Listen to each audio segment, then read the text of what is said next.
My name's Kelly. I'm a CBT therapist and forensic psychologist. Today I wanted us to think about attachment styles and emotional intelligence. So you've probably seen quite a lot of videos that I've done on attachment styles. I've broken down different types of attachment styles, but I just wanted to give an overview, but specifically link it to emotional intelligence. So attachment styles they're like scripts in our brain. We form them in order to stay safe and to be able to regulate our own emotions, so maybe quite emotionally stable in close relationships. And these scripts start from when we are really young. And the attachment styles determine how emotionally and physically close someone can be to other people. And as I said, this happens when we are really young, so it's often with caregivers. And this doesn't have to be a biological parent, it can be guardians, it can be anyone that we perceive as giving us care when we're younger. And when we look at the different attachment styles, specifically thinking about emotional intelligence, so secure attachment in infancy and childhood leads to greater emotional intelligence in adulthood. And what it means is that our attachment experiences, they are our first encounters with the outside world, which some psychologists and researchers define as the social reality.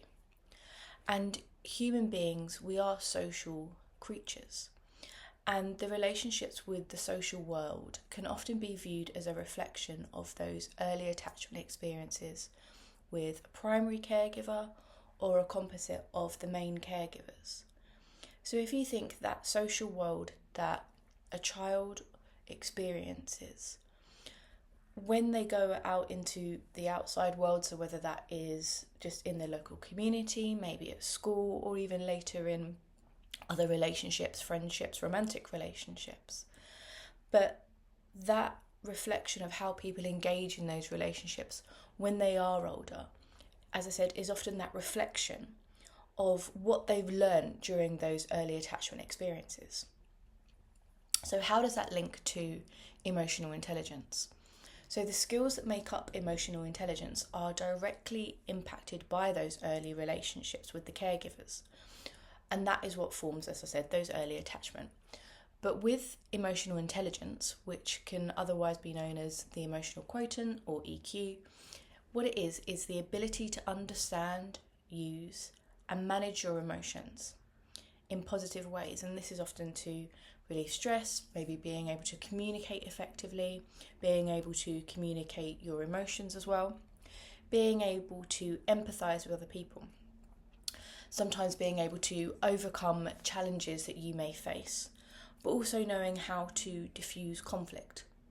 But all of these things, as I said, are linked to that secure attachment, because you would have witnessed and learnt how to manage stress. You would have witnessed or learnt how to be able to communicate effectively with other people. And you would have seen how to show empathy and maybe how to receive empathy as well. And also about how to be able to diffuse conflict, or being able to understand what healthy conflict is and how you can manage that, and being able to work within that framework of understanding and knowing that conflict doesn't have to be scary.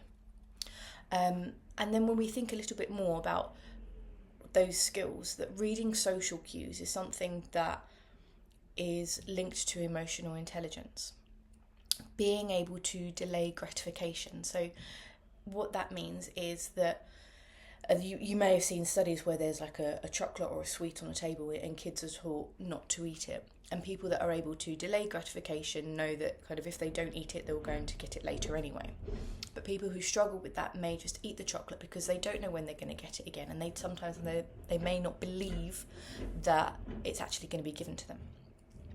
Then being able to set healthy boundaries with other people, and then being able to resolve conflict, as I said, in a productive way. And these are all aspects of emotional intelligence, and we arguably need a lot of them to be able to function in a complex social world that is the world around us. So that is it in a kind of a nutshell. I hope you found that interesting. If you have any questions, then please drop them in the comments. And as always, please like and subscribe. Thank you very much. Take care.